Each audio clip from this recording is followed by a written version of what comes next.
I can hear you. I don't need training in dealing with situations. I don't know what to do. I am not a trained hostage negotiator. Why do I, pardon me? Why do you hate kale so much this year? And last year too. I didn't forget about that. Kale, okay.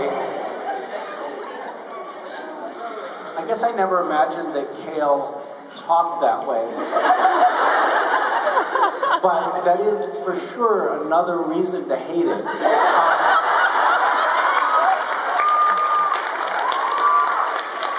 I can't blame you. I can tell you, you know what?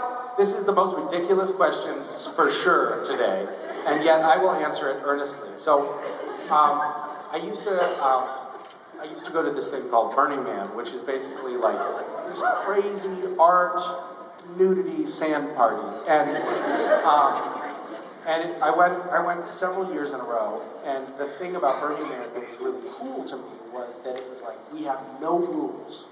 There are no rules. And when Burning Man started, there were literally no rules. By which I mean, people would walk around. They'd set up the Thunderdome from Mad Max, like full scale, and actually beat the shit out of each other in the Thunderdome. People walked around with machine guns and shot them off. There were flamethrowers, and people were just shooting off flamethrowers. There were zero rules, and yet there was this weird phenomenon where really interesting things happened. And like people created these unbelievably majestic works of art, and there was a seesaw that was 70 feet from the fulcrum on either side. So you would be on one side and you'd push up and you'd go up like 70 feet in the air. Not really, it would be more like 40 feet in the air or whatever. But you went way up and then you went way down. And I got on that and did it, and it was like, oh my God, that's terrifying but amazing. And then I went by a few hours later and it was broken in the middle, which means probably somebody died, which somebody did every year at Burning Man. There were a few people that died.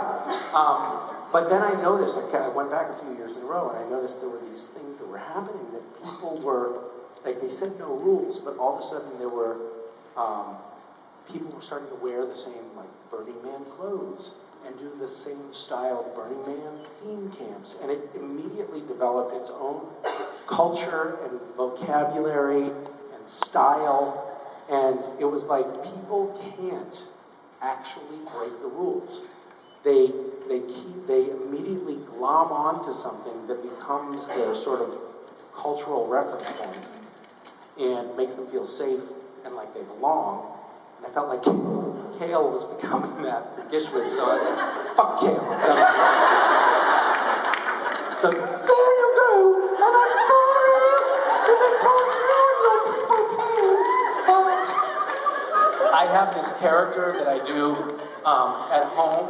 That is, it's just a talking hand, and he talks to the family, and at first he was like embraced. He was like, it's a masseuse. I'll just tell you that. It's a masseuse that's obsessed with fees and prices. Wow, hey, good to see you. Really nice to be here. I'm not accustomed to be up on stage in front of a lot of people. But I see a lot of nervous faces right now. Don't worry, I'm not going to charge you extra for this. But what I like to do is, for a free sample, and then you can put on your Instagram or something, I do a nice, warm, wet mouth massage. There you go. That's nice. Don't worry, this one's on the house. So I started doing that for some reason around the house, and this character, as it turns out, I don't know how I got on this tangent. Oh, it's your voice. Reminded me of that. So a whole backstory developed. There's a dad that this character talks about a lot, and a baby.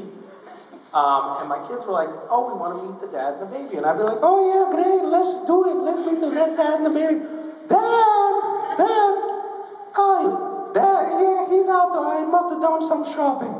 And so the dad was never around. Like, he was always not there. And then we were sitting in the car, and I hadn't done it for a couple of months, and I started talking, and Wes was sitting in the back, and he's like, oh, can we meet the dad? And I was like, oh yeah, of course, he's right here. Dad, come on, the kids want to meet you. Dad? Oh, hold the phone, wait a minute, I love the message. It said, I am out walking the baby right now. Be back a little later. And this was a few months ago. Wes is 6. And I looked behind me, and he's crying. And I was like, oh shit. I had taken it too far. And so I said, wait, there's more to the note. The note says, I'll be right back. Don't leave, I got something to tell you. So we went home, we were in the car, we went home, and the dad was there.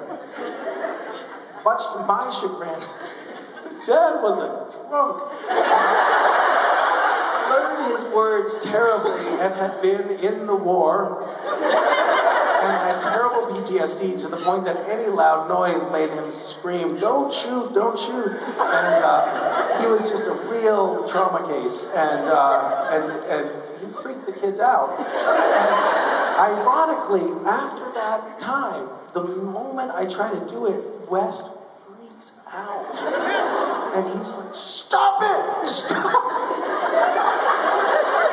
So I created this PTSD character who gave my son PTSD. And literally, he just goes like, he starts swinging. He's like, stop it! Turn it off! So now I can only do it at conventions. Thank you very much. You're welcome. You're welcome. Wow, what a coincidence. Did you know that the best way to make a kale salad is you go to give it a little massage? You massage the kale. They're really nice. I could do it, but I would have to charge you a little bit. Okay, charge me as much as you want. Oh my God. Wow. It's not very exciting. I like the idea of having a gigolo hand puppet.